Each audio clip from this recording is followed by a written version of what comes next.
Hello, everybody. So today we're going to be talking about salaries, and I'd like to just open up with a quick story about salaries where I was in San Diego in September for Brighton SEO, and I was speaking to a very, very talented SEO. So I think he was on 200K salary. He is based in New York. He's an SEO director, and he was on the job market. So anyway, throughout, even before I met him in San Diego, he was messaging me, asking me for advice and a few other things. So we're just going back and forward. And anyway, when I met up with him in San Diego, he interviewed at two places where the job had a salary range in it, and he was in that range. So showed up, went into the office, did these interviews, and then near the end of the interview, the interviewee, so this happened on two occasions, by the way, the interviewee turned around and asked him, what kind of salary expectation do you have? And his answer was one of those that was in the range. And they came back something, I think it was 30 or 40K below what they had been advertising. Now, the reason that I'm talking about this story is I was talking to this guy and there was 8 other very high level SEOs that were there as well. Now, I'm not going to say the company names of those 2 companies that there were, but everybody in that group just found out that about those companies. I'm not saying the name, but I just want to tell that story to reiterate the fact that especially going into 2026, salaries are becoming a big, big thing. And if you're not showing salaries when you're actually doing jobs, it's a massive red flags for candidates. But if you're not showing a salary that's in the right range, or you're just hoping that you're going to use the same salary that you used last year or the year before or whatever it is, I don't need to tell anybody that's listening to this, the SEO industry is changing nearly every few weeks at the minute. Now, before we open a can of worms, of course, the fundamentals are staying the same, but you guys get what I mean.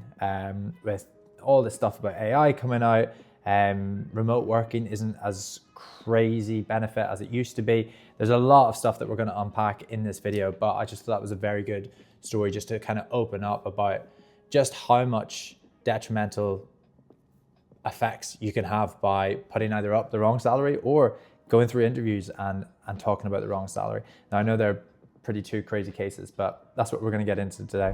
When it comes to things like reactive hiring, like in fact, one of my last podcasts that should be on the video with Sophie Brannon, so she just opened Studio Hawk US, and they did $1 million ARR in the first year. I think it was the first 10 months actually. And one of the things I asked, I was like, okay, obviously hitting $1 million ARR in the first year, things are going to break. What was it that broke? And like, what kind of lessons would you want to go into the next year? Because they want to triple, so they want to do 3 million ARR. And the biggest thing that Sophie talked about was reactive hiring. So it kind of, obviously when you're growing to $1 million ARR in like less than 10 months, it's probably a bit hectic. So she kind of talked about how they were kind of hiring last minute and trying to get people in, possibly didn't really know about salaries, all of that. And what really changed towards the end of that year was, shameless plug, they did use us, but she talked about it in the podcast that she sat down and actually mapped out who this person would be, what that salary would be, could they afford it at the time, and what would that look like whilst they scaled. And she said that was her biggest lesson of 2026. So that's what we're going to dive into today. So basically what we've done is we've taken one of my companies, salaryguide.com. We've taken all the data from there. So we've got over 10,000 salary submissions from marketing professionals. We've pulled in the data from the SEO side. And then what we've done is we've matched it with my headhunting company, SEO for Hire. And what we've done is we've used my recruitment team and kind of just like seeing the actual hiring trends and like more like the actual insights of what's going on behind. Opened up the hood of the actual data on these salary submissions, and now we're going to dive in. We've got like a 44-page unbelievable resource. If you want to click on it, you probably can click on it in the thing below, but I'm going to go over kind of the best points today, and hopefully we can get some value from this. Okay, so the first thing that we're going to dive into today on this is, I'm sure the question that everybody's wanting to ask, what is the median salary? So the median salary that we found in the US for SEO professionals is $83,250. And yeah, as you can see here, we've got the US market overview. So you can kind of see all the states that we've pulled as much data as we can. And as you can see, New York remains the strongest, which I don't think was a surprise to anybody. The salaries there, even the story that I told at the start of this video all about high salaries, New York they pay very well, but it's also very expensive to live there. So yeah, they're offering the highest pay. And what's quite surprising is actually below Silicon Valley is what we found out. And then we've got things like a second tier of markets like Austin, which is where I am right now, Denver, Chicago, Atlanta, Tampa, and Raleigh sit closer to the national medians, combining strong talent pools and better hiring ROIs.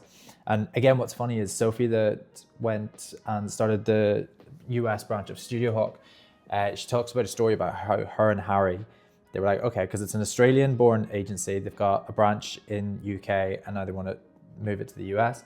And they went to kind of all the big hubs like New York, LA, I think they said Charlotte, they went to Tampa, a load of different places.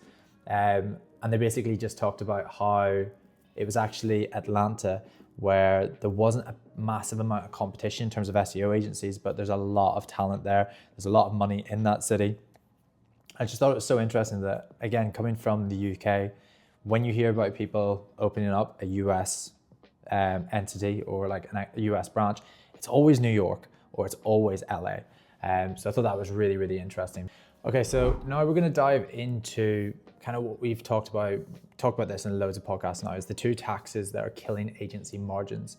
And one of them is a lot of people I chat to, they don't understand that, like, so from our data, we found that there's a 55% pay jump required to move from an individual contributor into a management role.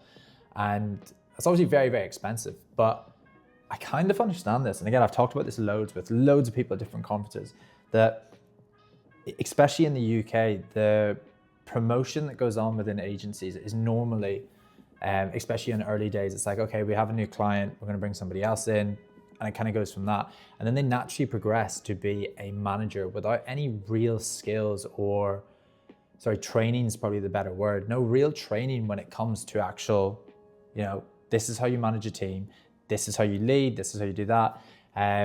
And I feel like it's a big, big bottleneck when it comes to that. So anyway, I'm not surprised that there's a 55% pay jump. It takes a lot to manage a team and be in the trenches. And again, from having some very, very high up SEOs on the podcast, and even that I've chatted to at these events, there's a big, big difference that somebody being at the top of their game in terms of SEO and being able to lead a team, but still being in the trenches. A lot of the times when you go into especially bigger organizations, you kind of go up the pecking ladder, you go up to, let's say, where you get like VP of SEO or Director of SEO, whatever it is you want to say, and you kind of just people manage from there on. And I feel like SEO is one of those industries where you have to have your hands dirty nearly 24/7 to understand what's going on. Just the way that everything's changing at the minute as well. So yeah, I'm not surprised by that. And of course, the other one that we're going to mention is the AI premium. So I don't think anybody's surprised about that. So again, the data that we've got here, it kind of shows that managing AI strategy commands a 50% wage premium over traditional roles. So what that traditional role looked like was a 95K salary, and what the AI premium was 146. And again, we can talk about it. I could sit here for days talking about the clients that come to us that are looking for people that can they just have AI written all over them. They're like practicing it day and night, and they're really, really building actual workflows. They're and again, I was at an event in London where somebody put their hands up and asked when AI is taking their job or something like that. And again, there's some of the smartest SEOs in the room there. We had people from Aviva, Eventbrite, like all this. And anyway, I got asked it as well, obviously having a headhunting recruitment company. And what's funny is most of the clients that come to us that are, really heavy on, look, we need somebody with AI, we need this. They're not slashing their current team. They're wanting to find people who, one, can be more efficient with their time. So the reason they're building workflows is to buy back more time so that they can do more. And yeah, that's kind of what we're seeing. So a lot of people are scared of their job getting taken, but it's more the fact, like, we've got a client from LA, big name. He has just gone like nuts on hiring in the last 6 months. And he is the guy that, if you look at, he's got over 100,000 followers on Instagram. He's quite big within the industry, but if you look at all his stuff, he's talking about how AI is going to replace like everybody. But then he did a video the other day about the reason that he's so bullish on hiring right now is because one person that's like unbelievable at AI will beat like 10 standard people that, were doing the day-to-days from like 4 or 5 years ago. And he's wanting to get in as many as those 1%ers of the people that can like build those AI workflows and like build that company. So it's funny. Yeah, but anyway, what my whole point on that was that I'm not surprised by the 50% wage premium. So I guess the question comes down, are you hiring for the people management or the output acceleration with somebody that's building out the AI? And again, what's quite funny is most of the time that we see is it's actually most agencies are accidentally paying for both and they're getting neither. So big change needs to happen there. So yeah, next thing is obviously geography versus the office tax. So you've got things like the Bay Area dominance, which again, I don't think is any surprise to anybody. Bay Area and Silicon Valley and New York are just entry-level SEO salaries there could be 100K, like it's crazy.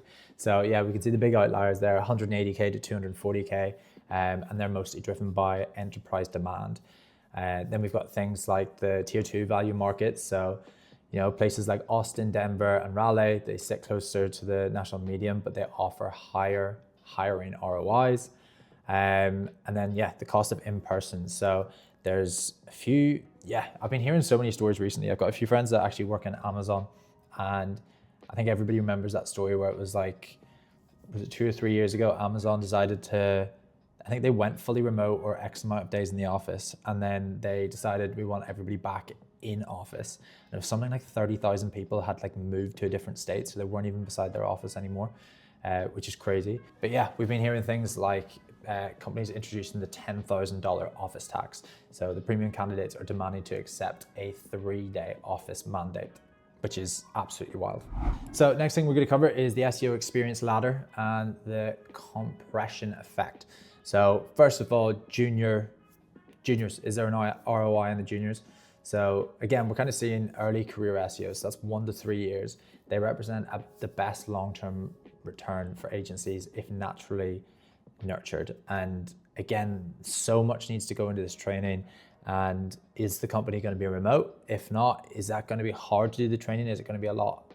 Yeah, how much work are you going to have to put into that? I think it was a lot easier when everybody was in the office and you could, sit beside the likes of Andrew Holland or some of these big SEOs where, if you seen him go to the water fountain or you see him go for his lunch break, you just kind of ran in behind him and tried to give him a bit of ego bait, tell him he looks good, whatever it is, and then try and learn as much SEO from him. But I think we're living in a very digital remote world where, there's so many articles out there at the minute that are saying that, I love remote working, but I do think when you're, especially in that early stage of your career, it is so important to be around people. So is that going to have detrimental effects in the long term? Maybe. But then again, on the caveat to that, there's so much education out there, whether it be YouTube, whether it be, I hate to say it, courses, but there is some great courses out there if you get away from all the crypto stuff. Finding a mentor online, getting on calls with them. So there's definitely ways around it. And then we've got kind of the 100K threshold.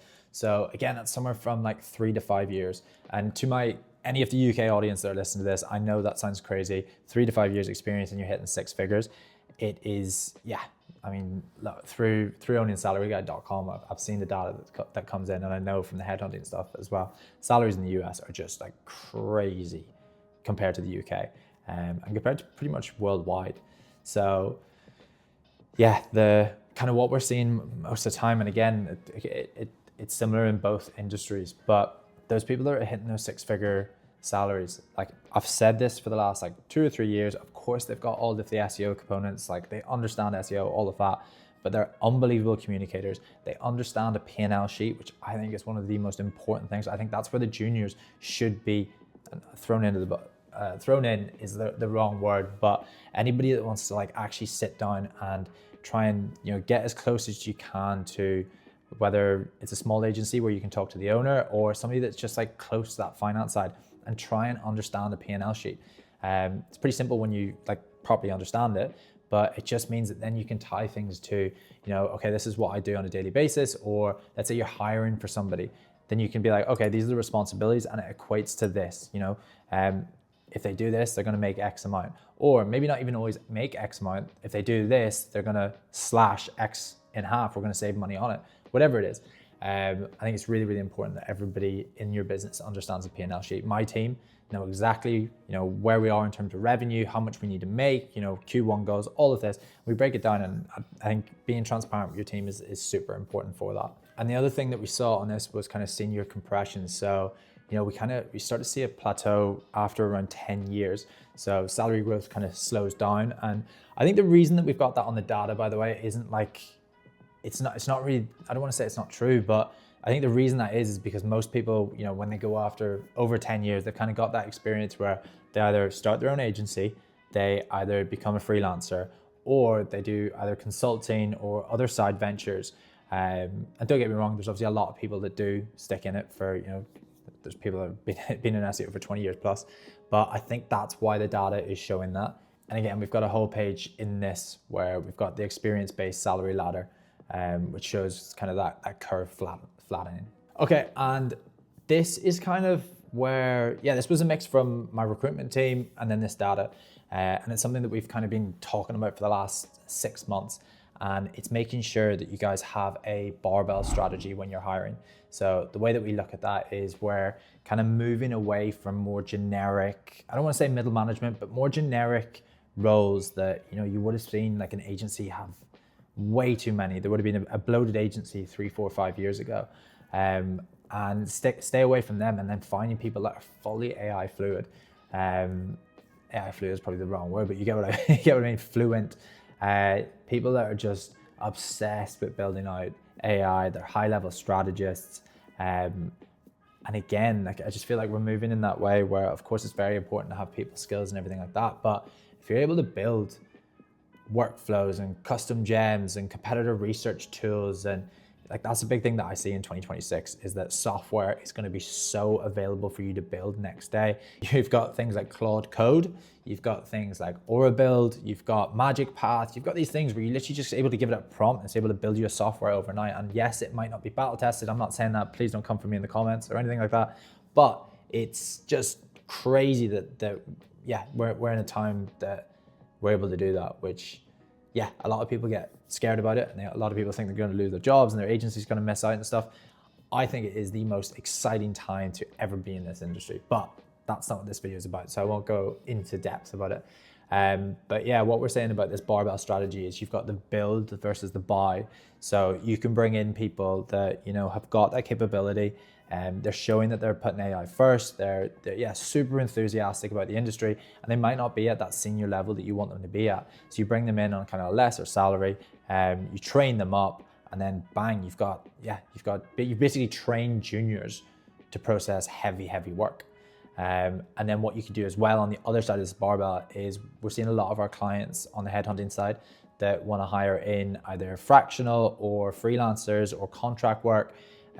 Beautiful thing as well about nearly all of the freelancers that we've brought into our clients, especially in the US, they've actually turned out to be full-time roles after like a few months, which is always a great one. In fact, one recently actually hired somebody freelance through us, hired them full-time as a head of SEO and gave them equity off the company, which is pretty cool. What you can do on that side is you can rent the actual fractional leaders, and it's obviously going to be a lot higher price than it's normally per hour. But you've got that high level strategy where you can bring people in and kind of like train up the whole team and use it as like a consultant basis. So and again, my advice on always about that is hire for the agency that you're building and not just the client you signed. So, trying to look further into the future. So again, in summary, kind of what I get from all of this. Again, there's a 44 page that goes into detail about everything. I'm just kind of briefly going over it and trying to talk about the bits that stood out for me. Is the SEO talent is no longer centralized. It just follows flexibility and opportunity is what we're seeing. And again, as I said, we've only scratched the surface in this video. So there's a full page, 44 page report, which includes the city by city breakdowns, equity benchmarks, full 20 to 26 outlook map. So if you want that, download it below. And I hope everybody enjoyed this. If you've got any questions, you can find me on LinkedIn at Josh Peacock. You can put in any questions below. And I have fun doing these videos. So if this was any benefit at all, just let me know. So thank you.